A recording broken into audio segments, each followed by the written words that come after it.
보실 성경 말씀은 요한계시록 6장 9절로 17절의 말씀을 보시겠습니다.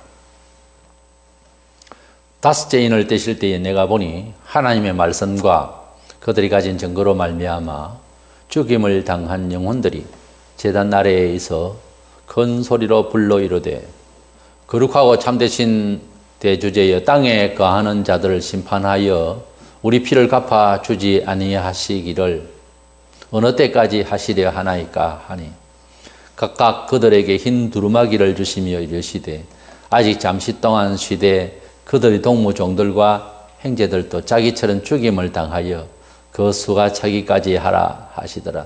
내가 보니 여섯째 인을 떼실 때에 큰 지진이 나며 해가 검은 털로 짠 상복같이 검어지고 달은 온통 피같이 되며 하늘의 별들이 무화과 나무가 대풍에 흔들려 설익은 열매가 떨어지는 것 같이 땅에 떨어지며 하늘은 두루마기가 말리는 것 같이 떠나가고 각 산과 섬이 제자리에서 옮겨지며 땅의 임금들과 왕족들과 장군들과 부자들과 강한 자들과 모든 종과 자유인이 굴과 산들의 바위 틈에 숨어 산들과 바위에게 말하되 우리 위에 떨어져 보좌에 앉으신 이의 얼굴에서와 그 어린 양의 진노에서 우리를 가리라.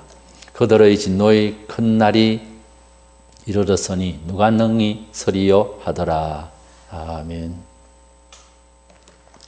우리는 요한계시록에 일곱인 그리고 마지막 일곱 번째의 인재앙 안에 일곱 나팔 재앙이 있고 또 그 나팔을 불 때마다 나오는 재앙의 마지막 번째 일곱 번째 재앙에는 일곱 나팔 재앙에는 일곱 대접을 이제 가진 일곱 천사들의 그 대접 재앙이 나옵니다.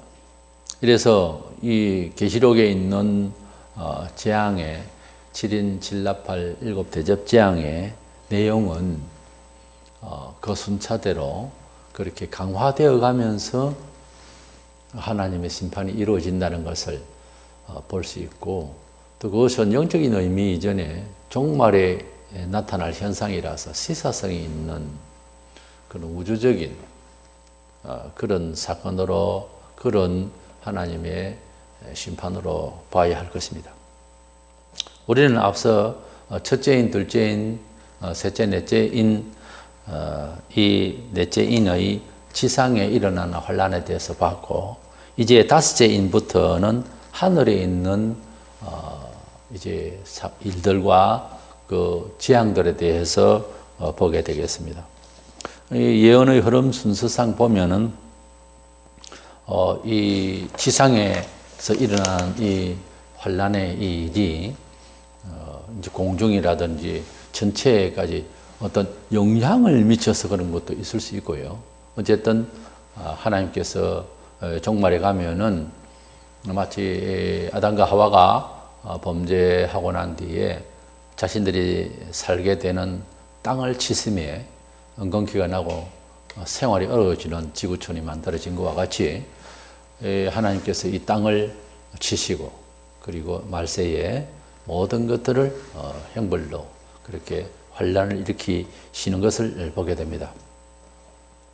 먼저 다섯째 인을 뗄 때에 나타난 것은 사도 요한이 볼 때에 그 순교자들이 제단 아래서 신문하는 탄원하는 그런 소리와 함께 모습을 보게 됐습니다.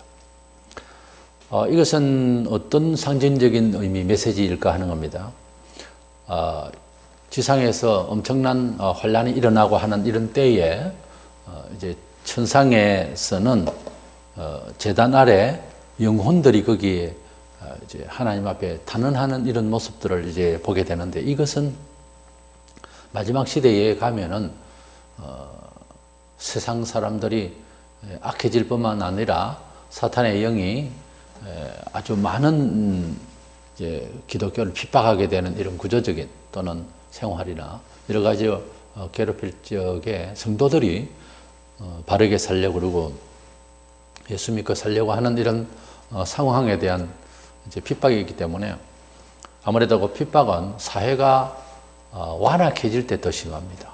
이래서 만약 순교를 하게 될 것을 약간 암시하는 그런 그림이 아닌가 하는 것입니다. 일단은 그 천상에 있는 순교자들의 영혼들이겠습니다만은 그런 그림을 통해서 주는 것은 지상의 환란 중에 성도들도 많이 순교를 하게 될 것이다 하는 암시적인 내용으로 볼 수도 있다는 거죠. 9절에 내가 보니 하나님의 말씀과 그들이 가진 증거로 말미암아 죽임을 당한 영혼들이 제단 아래에 있더라고 했습니다.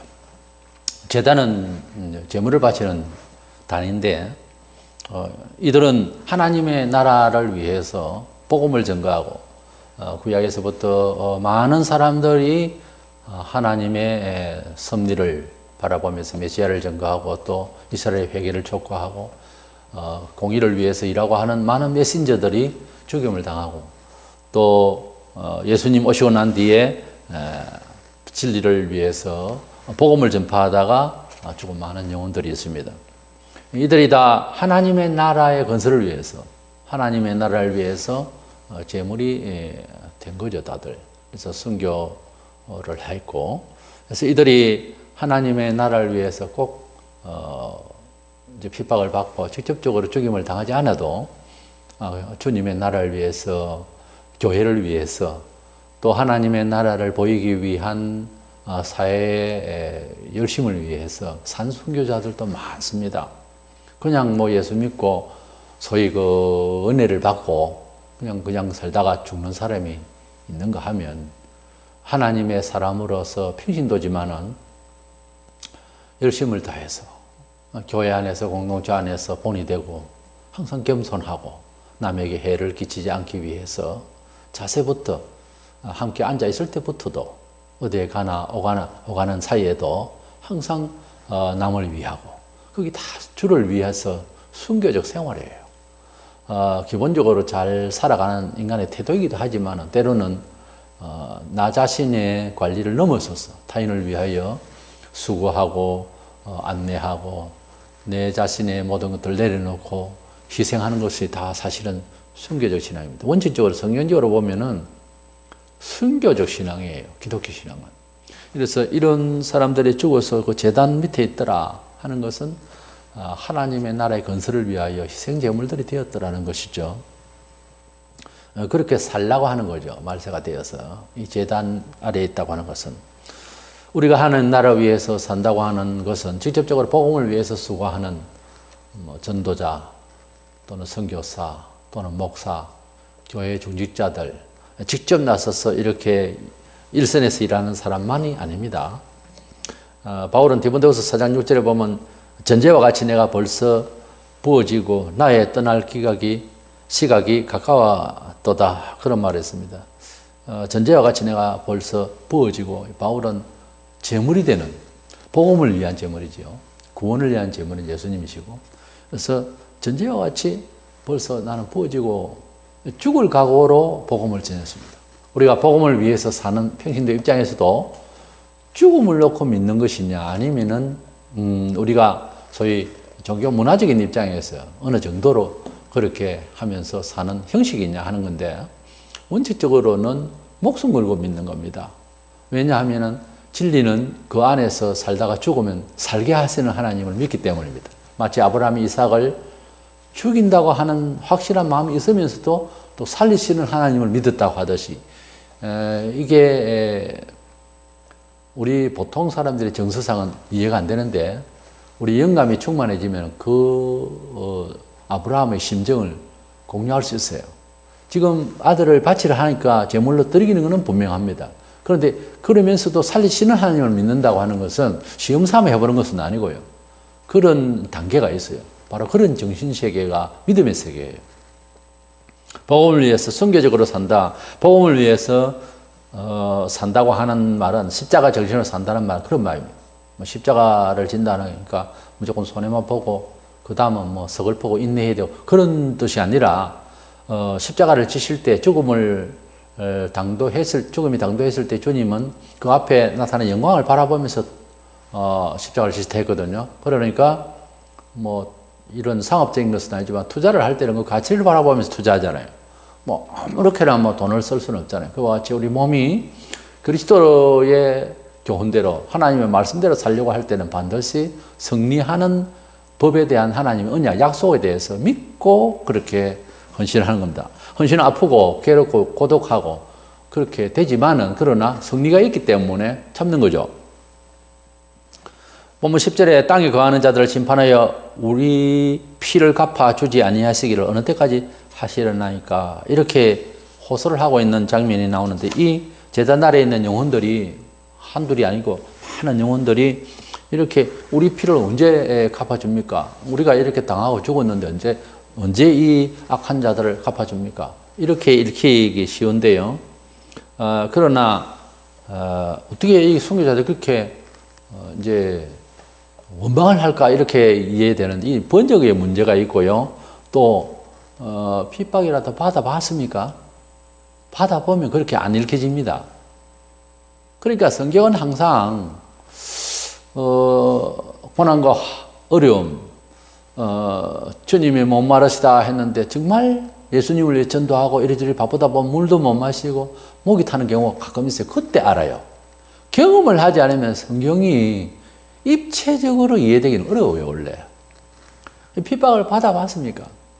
진정. 그러면 이런 말들을 이해한다니까요. 시편 94편 3절에 여호와여 악인이 언제까지 개가를 부르리까, 이런 말도 있는데요. 이 본문에 심판하여 우리를 피를 갚아주지 아니하시기를 언제까지 하겠습니까? 하는 이 개정판 전에 개혁판에는 심판하여, 그러니까 악한 자들 심판하여 우리 피를, 우리가 핍박받아 죽게 됐는데 우리 피를 신원하여 주지 아니하시기를 하는데, 신원하다는 액티케어라고 하는 단어를 찾아보면 정당한 권리를 요구한다고 되어 있어요.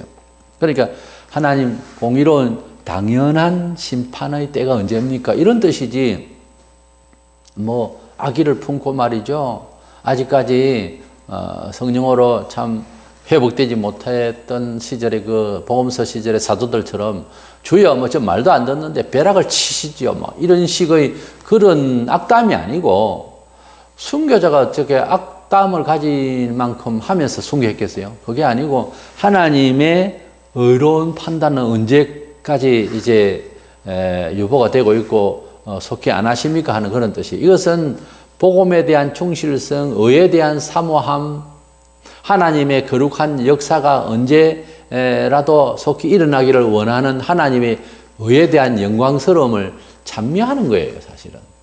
이것이 뭐 언제 심판할 겁니까? 빨리 심판하시죠. 조급해져 하는 소리를 들리면 안 된다는 거죠. 그 하나님의 어려운 역사가 정말 말세가 되면은 어마어마한 시간이 촉박한 그런 이제 속이 타는 그런 세월을 살게 될 거예요, 사람들. 그럴 때에 많은 긴장이 이제 생기게 되는데, 천국에서 제단 아래 이미 죽어서 그 있는 영혼들이 하나님의 그 의가 속히 잘 전파되기를 바라는, 마무리되기를 바라는 것은 평소에 복음을 그렇게 위하여서 간절했던 마음하고 일치되는 거예요. 주의 나라가 충만하기를 바라는 그 소원이 천상에 가서도 지금 일어나고 있는 그런 마음이지, 뭐 악인들을 뭐 악으로 갚으시지요, 뭐 이런 뜻은 아닙니다. 이에 대한 답변이 본문 11절에 각각 그들에게 흰 두루마기를 주시며 이르시되 잠시 동안 쉬되 그들의 동무종들과 형제들도 자기처럼 죽임을 당하여 그 수가 차기까지 하라, 그렇게 말씀합니다. 흰 두루마기를 준다는 것은 이제 믿음의 옷이고 또 성결의 옷, 그래서 보정하는 그런 믿음의 이제 순교자들에 대한 영적 그런 이제 의, 믿음의 의를 상징하는 것이고요. 잠시 동안 쉰다고 하는 말은 천국에서 일하다가 쉰다는 건 개념이 아니고 소망 중에 기다리라 하는 그런 뜻이고요. 우리가 목사들이 보통 월요일날 쉰다고 보통 공적으로 그렇게 하기도 하는데, 쉰다는 개념이 그리스도인은 레지를 즐긴다든지 뭐 운동을 조금 한다든지 쉰다는 것도 일의 연장선에서 이제 세인들 둘이잖아요. 일의 연장선에서 이렇게 쉬는 겁니다. 그것은 일을 위한 하나의 방법이기도 하고요. 그런데 하나님의 나라에서 쉰다고 하는 말은 안식이라는 개념이 그런 거예요. 안식이라는 말은 아무 일도 하지 않는다, 이런 개념보다 우리가 하나님을 경외하는 심령으로 충족히 편안하게 된다는 그런 뜻이에요. 인생이 처음에 만들어졌을 때에 세상 만물을 다 6일 동안 창조하시고 6일 저녁쯤 사람 다 만들고 나는데 이제 6일이 다 끝났어요. 그러니까 그 다음 날이 하나님 쉬신 날이거든요. 안식일이 된단 말이에요. 그러니까 인생이 처음부터 삶의 그 리듬이 첫날부터 뭘 했느냐 하면은 쉬는 것부터 배웠어요. 이렇게 첫날 하나님의 안식일에 참여하는 거죠. 이렇게 잘 쉬는 것부터 마음의 준비를 다 하고 하나님 찬양하고 그 다음 이제 날부터 일을 하든지 이렇게 했거든요. 그렇기 때문에 안식일을 먼저 잘 이제 이해하고 평안을 채우고 난 뒤에 월요일부터 일을 해 나가는 주일을 그러니까 잘 하나님 앞에서 즐기며 내 영혼을 평안케 하며 하나님을 찬미하는 것을 하며 그 다음 월요일부터 일하는 마음을 가지고 주일도 일한다고 바빠 이러면 이 주일의 본질적인 뜻을 모르고 사는 거죠. 그러니까 신앙은 출발이 주일에 하나님 한 분으로는 충분한 만족 이것이 설정이 돼야 됩니다. 주일날 밥 사 먹어야 되고 주일날 뭐 일해야 되고 주일날 또 즐거움을 위해서 운동을 해야 되고 주일날 심지어 뭐 여행 가고 이것은 주일이 우리에게 주시는 이 안식의 개념이 안 서 있는 사람이에요. 예수 한 분으로 충분해야 됩니다. 주일은 어떠한 일이 있더라도 주일은 그것은 율법적 개념이 아니고 주일 자체가 기쁘다고 말해요. 주일 자체가 평안의 은총의 날이란 말이죠. 그것을 만끽하는 이상 다른 것은 걸쳐지면 안 된다는 거죠. 그래서 저 개인적인 신학으로 주일 성수가 제대로 안 되면은 신앙생활 전반에 있어서 그 색깔이 평강 가운데 드러나지 않습니다. 주일에 뭐 다른 걸 더 하나님 외에 다른 걸 뭘 어떻게 해야 되는데 뭐가 온전히 믿음으로 되겠습니까? 그러니까 주일 성수가 온전하게 돼야 됩니다. 그 목사든지 일반 교인들이 마찬가지입니다. 주일 성수에 대한 개념이 분명하지 않으면은 신앙이나 신학 자체가 문제가 있는 거예요. 온전하게 되질 않는다고 말이에요. 일단 잠시 쉰다는 말인데 어떤 안식하고 있어라 하는 뜻이고 동무종들이 있는데 이제 순교할 동무들이 또 있다. 네, 숫자가 있는데 그 사람들이 어느 정도 죽고 그래서 순교하고 그 하나님 나라 완성, 하나님 섭리를 위해서 이 세상에 통치하는 모든 그런 일에 있어서 계획 정도에 맞는 사람이 죽고 마무리될 때가 올 테니까 기다리라 그렇게 말씀하고 있는 겁니다. 이런 걸 보면 순교자들도 수효가 있다는 거죠. 그 채워져야 하는 수효가 있다는 말은 아무나 순교를 할 수 있다는 말이 아니라는 거죠. 구원도 숫자가 있는 걸로 이렇게 되어 있는데 우리 사람의 경험적 지식, 합리적 지식으로는 얼른 이해가 안 가는 말들이 많습니다. 성경. 사실 거의 다 그렇죠. 성경이. 로마 11장 25절에 보면 이방인의 충만한 수가 들어오기까지 이스라엘의 들은 우둔하게 된 것이라 이런 말이 있는데 이스라엘 백성이 완전히 구원을 받을 날이 오기 전까지 이방인들이 먼저 그 구원의 수요가 찬다는 거예요. 그것이 벌써 2000년을 지금 흘러 넘어가는데 이스라엘은 어느 때 통계에 보면 한 10% 정도 개종을 하고 예수님을 받아들였다고 하는데 어쨌든 이스라엘이 이방인들이 복음이 와서 이방인들이 예수를 믿는 정도가 되어졌을 때에 이스라엘도 마침내 이제 회개하게 되는 그런 순서로 이제 말씀을 하고 있거든요. 그걸 계시록상 12장에 가면 또 나오고 있습니다만 이스라엘이 나중에 전체 정통 이스라엘이 회개하는 날이 올 겁니다. 이렇게 구원의 수효도 있고 또 순교자의 수효도 있다는 거죠. 마태복음 20장 23절에 이르시되 너희가 과연 내 잔을 마시려니와 내 좌우에 우편에 앉은 것은 내가 주는 것이 아니라 내 아버지께서 누구를 위하여 예비하셨던지 그들이 얻을 것이니라. 그래서 내가 천국에 가서 어떻게 높은 자리에 있을 것이냐, 어쩔 것이냐 하는 자리 문제라든지 이런저런 순교의 자리, 또 어떤 경우에 이런 모든 것들은 하나님께서 예비한 자들이 그 자리에 가게 되고 또 그 일을 맡게 될 것이라는 거죠. 그래서 성경에 하나님께서 어떻게 통치하시고 복음을 위해서 또는 교회가 어떻게 세상에서 활동을 해야 되겠다고 하는 그런 이제 제도적 장치라든지 또 원리라든지 이런 말씀은 성문화로 되어 있습니다. 그러나 한 사람의 마음이 그게 적합한가 안 한가 하는 것은 성경에 이런 바대로 대략 사람을 살피고 시험도 치고 해서 직분도 세우고 하겠지만은, 그러나 그 소임을 맡는 것은 사실은 결국 하나님으로부터 이제 받아야 되는 것 같습니다. 교회와 그리고 신학교와 교단의 이런 라이센스라고 할 수 있는 이런 어떤 그 자격 부여, 이런 걸로서만 하나님의 일을 맡는 건 아니에요. 또 선교를 이렇게 할 수 있는 사람이 아닐까, 뭐 이런 것은 아니고요. 하나님께서 그러한 제도적인 하나님 말씀의 기초도 있어야 되지만은, 그렇게 이해도 해야 되지만은, 개인의 소명이라고 하는 것은 따로 있는 겁니다. 그 두 개가 잘 이제 조화롭게 좀 더 객관성 있게 이해되어졌을 때에 직분을 맡아야 되겠고, 또 그 일을 이제 위임시켜서 일을 할 수 있도록 선교사면 선교사, 목사면 목사, 전도인이면 전도인, 이렇게 일을 할 수 있는 겁니다. 그래 이제 그 속에 뭐 인간적인 입장에서 덩치 보고 뭐 보니까 사울 왕이 멋지다 이래가지고 선택했는데 망했잖아요. 이렇게 외형적인 중심을 보지 아니하고 하면은 문제가 야기되는 거예요. 그러니까 우리가 성경에 있는 이론적인 이런 믿음도 있어야 되지만, 개인적인 심령에 하나님이 주시는 믿음이 이제 주어져야, 소명이 되어져야 일을 할 수가 있다 하는 거죠. 이래서 천국에서 순교자들이 이렇게 언제 이 하나님의 공의가 완벽하게 이 세상에서 다 이루어지겠습니까?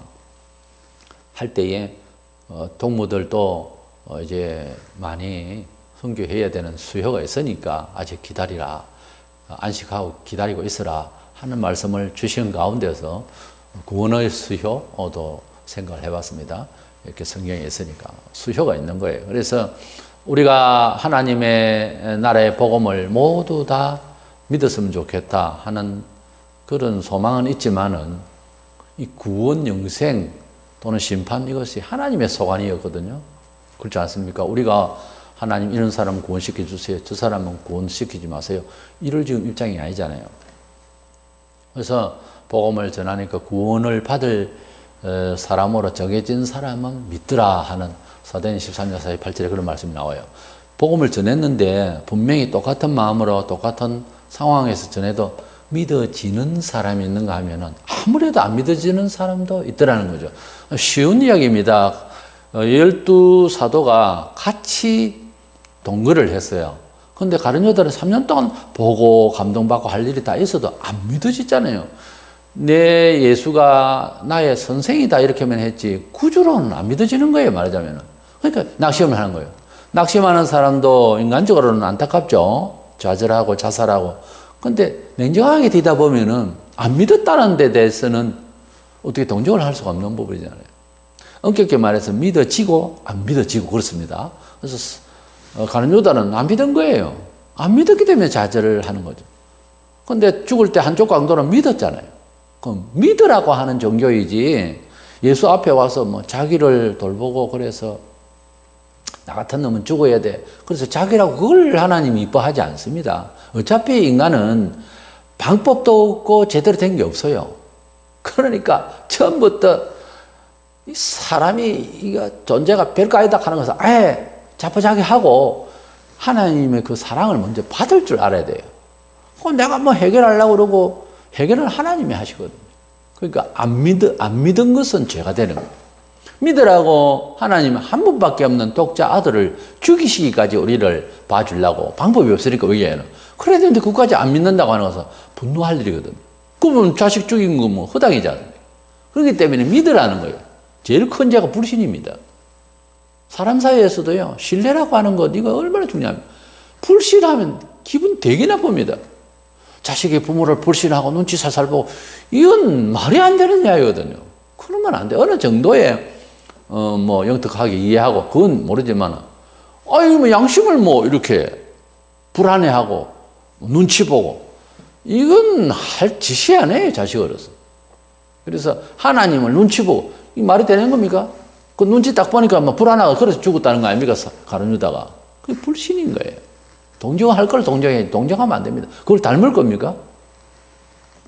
이래서 이 순교하고 있는 이 사람들의 모습을 보게 되고, 두 번째로는 하늘의 천사 전체의 큰 변화를 예고하고 있습니다. 종말에 대한 예언의 말씀에서 땅의 이 일들이 시사적인 일이 있지만은 또 자연 파괴에 대해서는 갑작스레 이제 일어나는 현상이 되겠습니다만은 전쟁이 있고 지진이 나고 하니까 당연히 공중에도 뭐 좋은 공기가 아니고 지금도 마찬가지입니다만은 공해가 엉망인데 이렇게 하는 차에 엄청난 자연의 피해, 전체의 흔들림이 있게 될 것을 말하고 있는데, 사람들은 이 천체에 대한 별들에 대해서 말하기를 사람을 의인화해서 말세가 되면은 교회 종교 지도자들이 타락을 해서 떨어진다. 그거는 2000년 전이나 지금이나 있을 수 있는 일이기 때문에 굳이 종말에 가서 뭐 이렇게 될 것이다, 이렇게 이해시키기 어렵고, 그 앞에 넷째인까지의 다섯째인은 그 환상이지만 그런 내용을 보면 지금 자연의 피해가 이어져 오고 있기 때문에 굳이 이걸 또 갑자기 사람으로 보기에는 아니거든요. 그래서 본문 12절 14절에 보면 내가 보니 여섯째 인을 떼실 때 큰 지진이 나며 해가 검은 틀로 짠 상복같이 검어지고 달은 온통 피같이 되며 하늘의 별들이 무화과 나무가 대풍에 흔들려 서리건 열매가 떨어지는 것 같이 땅에 떨어지고 하늘은 두루마리가 말리는 것 같이 떠나가고 각 산과 섬이 제자리에서 옮겨지며라고 했습니다. 이런 것들은 우리 문자 그대로 전체에 변화가 있고 섬들이 지진에 변화가 있고 지질적인 변화가 있게 될 것을 문자 그대로 보는 것이 맞습니다. 지금도 지진이 많지만 종말에 가면은 지축 전체가 흔들리게 될 것입니다. 전쟁을 통해서도 공정이 어둡겠지만은 해가 검은 상복처럼 어둡게 된다. 당연히 그러니까 빛을 반사하게 된 달빛도 핏빛으로 변하는, 그러니 밤에 계속해서 24시간의 그 우주가 돌아가는 것을 계속 돌아가고 있으니까요, 그때도. 근데 밤이 있고 낮이 있는데 낮에도 해가 그냥 컴컴하게 되어 있지요. 그리고 밤에는 달빛이 빛을 받아서 밝아야 되는데 그러다 보니까 달빛도 붉게 하죠. 보기가 겁이 날 겁니다. 핏빛으로 변해가지고 밤도 낮도 칙칙하게 그때 사람들의 지구촌의 사람이 정신세계입니다. 그게 그렇게 이제 변해가 있을 때에 도대체 사는 게 사는 것이냐 할 정도로 심히 사람들의 영혼이 연약해지고 그럴 겁니다. 거기다가 별들이 떨어진다고 그랬어요. 별은 지구보다 더 큰 별들이 거의 뭐 그랬는데, 그러나 조각이나 삼아 떨어지는 걸 알고 있습니다. 그래서 별들이 변화가 있다. 별이 뭐 잘 돌고 있는데 이게 갑자기 떨어진다고 하는 것은 하나님의 그 지혜로 만드신 이 만물들은 아주 정확하게 과학자들도 감탄할 만큼 정확한 원리에서 지금 우주가 돌아가고 있다고 하거든요. 그런데 갑자기 별이 떨어진다. 그리고 부서져서 온 지구처럼 떨어진다고 하는 것은 하나님이 직접 하시는 거예요. 하나님이 만드셨기 때문에 하나님이 보십니다. 토기장이가 이제 토기를 만들어서 어떤 것은 뭐 별로 쓰임 없겠다, 잘못 만들었다, 다 깨버릴 수도 있습니다. 그렇죠. 그랬을 때에 토기들이 무슨 말을 하느냐, 그런 말이 나오잖아요. 그와 같이 하나님께서 만드신 만물은 하나님께서 부실 수도 있는 거죠. 자연적으로 부서지는 거 아닙니다. 너무 오래 썼기 때문에 별이 떨어지는 거 아닙니다. 하나님께서 아무리 새 것이라도 방금 부러질 수 있어요. 아무리 흥거라도 오랫도록 갈 수 있어요. 우리 몸이 싱싱한 청년이라도 하룻밤에 영혼을 데려갈 수 있어요. 개골개골 하면서 연약한 몸이라도 20년, 30년도 갈 수가 있는 겁니다. 하나님께서 붙드시면 살고 하나님께서 거두고 가시려면 거두고 가시는 거죠. 별이 떨어진다. 이건 자연현상으로 보거나 또는 의인화해서 뭐 지도자의 타락이다 이렇게 해석을 하면 안 되겠습니다. 하늘도 불이 탄다. 하늘이 불이 타서 종이 말리듯이 이렇게 확 타서 날아간다. 쭉 하늘이 그대로 있는데 뭘 또 날아갈 하늘이 있느냐. 그게 아니고 불타 날아가는 모습을 보게 될 겁니다. 이것은 아마 공중을 바라보는 지구촌의 사람은 제일 무서운 일일 겁니다. 이런 상황이 벌어질 때 지구 땅덩어리의 문제, 지진과 섬이 막 옮겨지고 하늘에서 별이 떨어지고 그리고 종이축 말라가듯이 그냥 이렇게 종이축처럼 이렇게 말라가듯이 말려가듯이 하늘에 불이 타서 그냥 이렇게 날아가고 하는 이런 상황을 하늘로 봐도 땅을 봐도 아무런 희망이 없는 이런 불안의 시대가 올 것입니다. 예수님께서 감난산에서 종말을 예언하실 때 마태복음 24장 29절에 그날을 환난 후에 적시 해가 어두워지며 달이 빛을 내지 않으며 별들이 하늘에서 떨어지며 하늘의 골등들이 흔들리리라. 그날 환난 후에 적시 해가 어두워지며 달이 빛을 내지 않으며 했는데 이걸 의인화를 하면 해는 뭐며 달은 뭡니까? 뭐 이스라엘이고 무엇이고 이렇게 또 해석해야 됩니까? 이건 문자 그대로입니다. 해와 달이 빛을 내지 아니하고 별들 연결해서 그대로입니다. 별들이 갑자기 또 의인화해서 종교 지도자, 목사 뭐 이렇게 해석하면 안 됩니다. 자연스럽지는 못해요. 그렇게 해석하면. 사도 베드로도 베드로서 3장 12절에 그날에 종말의 말을 할 때 하는 말입니다. 하늘에 불이 타서 풀어지고 물질이 뜨거운 불에 녹아지려니와 지구도 불타게 되는 이런 말씀을 하고 있습니다. 근데 애굽에서 하나님께서 형벌하실 때에 갑자기 태양은 그대로 돌고 있을 건데 갑자기 어두움의 형벌을 내릴 때가 있었어요. 출애굽기 10장 22절에 모세가 하늘을 향하여 손을 내밀며 캄캄한 흑암이 3일 동안 애굽 온 땅에 있어서 3일 동안 햇빛이 광을 내지 않는 하나님의 역사입니다. 이것은 하나님의 나타내시는 초역사적인 역사입니다. 예수님께서 운명하실 때에도 마태복음 27장 45절에 제6시로부터 온 땅에 어둠이 임하여 제9시까지 계속되더니 정오부터 오후 3시까지 아주 캄캄하게 되는 그런 3시간 동안 캄캄하게 되는 그런 일이 있었습니다. 우리가 지금 믿고 있는 자연, 뭐 산, 바다, 들, 뭐 하늘 그대로 뭐 자국교가는 그대로 있는 것 같아도 그 내려가면은 변화가 올 것입니다. 욥기 5장 14절에 그들은 낮에도 어두움을 만나고 대낮에도 더듬기를 밤과 같이 하느니라 이런 말씀이 그대로 적용이 될 날이 올 것입니다. 그럴 때에 사람들이 얼마나 두렵겠습니까? 그래서 뭐 산굴이나 바위 틈으로 들어가고 그래서 너무 두려우니까 뭔가 든든한 안전한 곳을 찾으라고 도망 다니고 숨고 할 것입니다. 이 숨는 것 이것은 태초 아담과 하와가 하나님께서 먹지 말라는 금령의 실과를 먹고 두려움이 엄습이 되어져서 숨게 되는 장면이 나오죠. 창세기 3장 8절에 여호와 하나님의 소리를 듣고 아담과 그의 아내가 여호와 하나님의 낯을 피하여 동산 나무 사이에 숨은지라 그랬어요.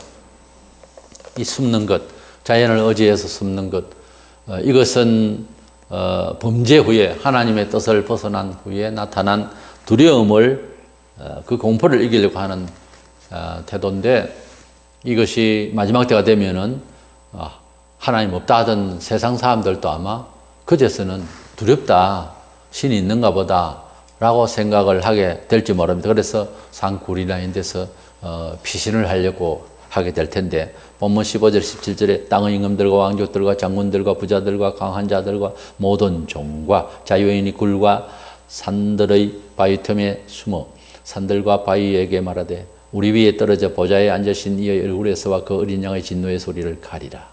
그들의 진노의 큰 날이 이르렀으니 누가 능히 서리요 하더라. 여기에서 보면 기독교인이 하는 말이 아니라고 봅니다. 이제 어린 양의 진노 이런 말이 나오고 보좌에 앉으신 이의 얼굴 하나님을 말하는 거예요. 우리식으로 설명을 해놓은 거 보이죠.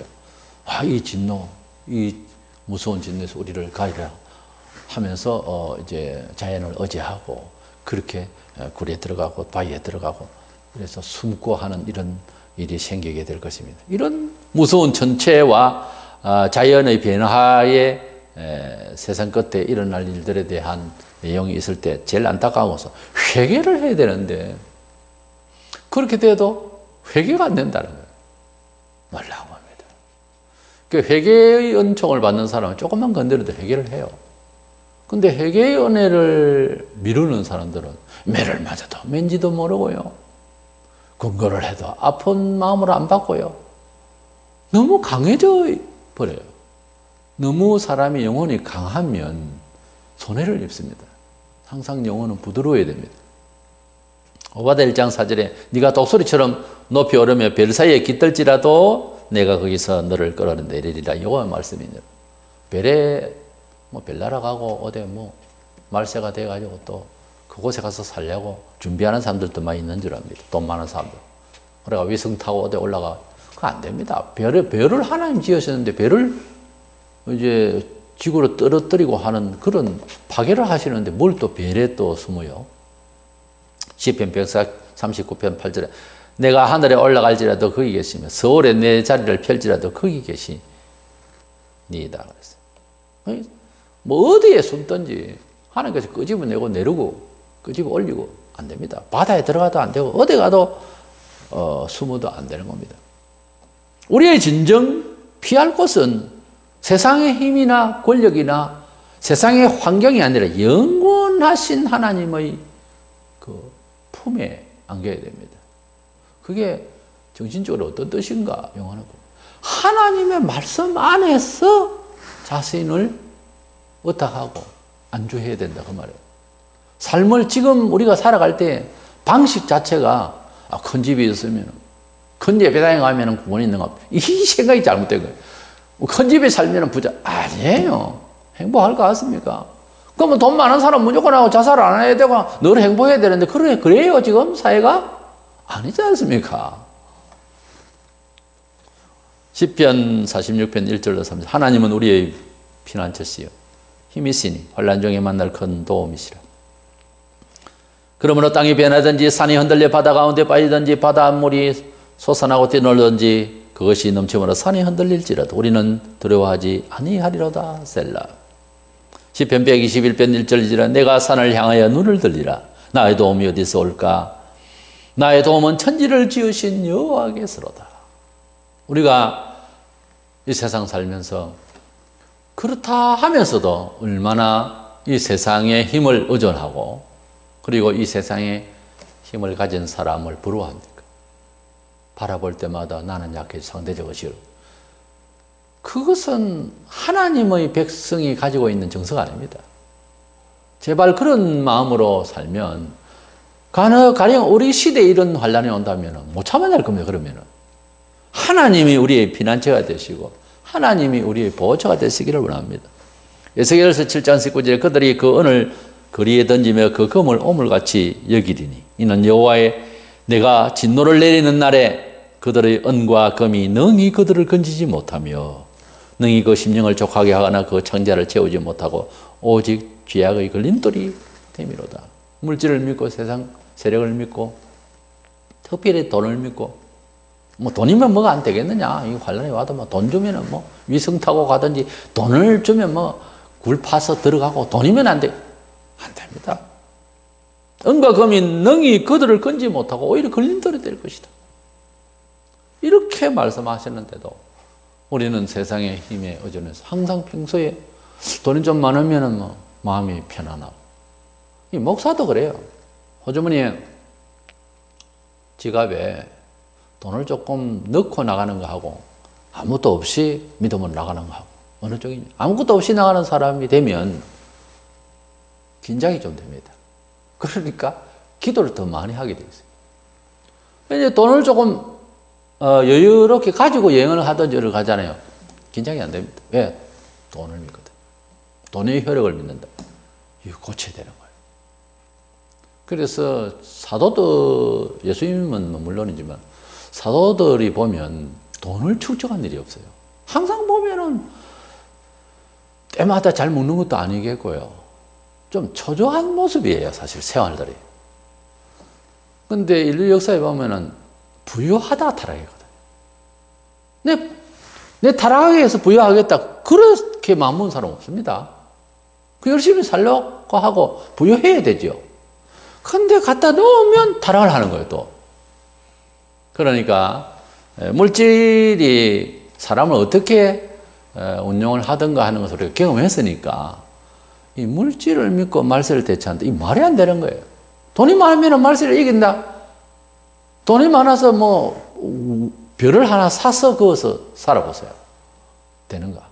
안 됩니다. 됩니다. 하나님께서 이 세상을 심판하시려 할 때는 아무도 말릴 수가 없는 일이거든요. 이래서 오늘은 다섯째 인을 가지고 하늘의 위에 있는 환란, 저번에는 땅의 환란을 봤는데 이런 환란 앞에서 이제는 땅이 아니니까 하늘로 가면 안 됩니다. 어디에도 심을 수가 없습니다.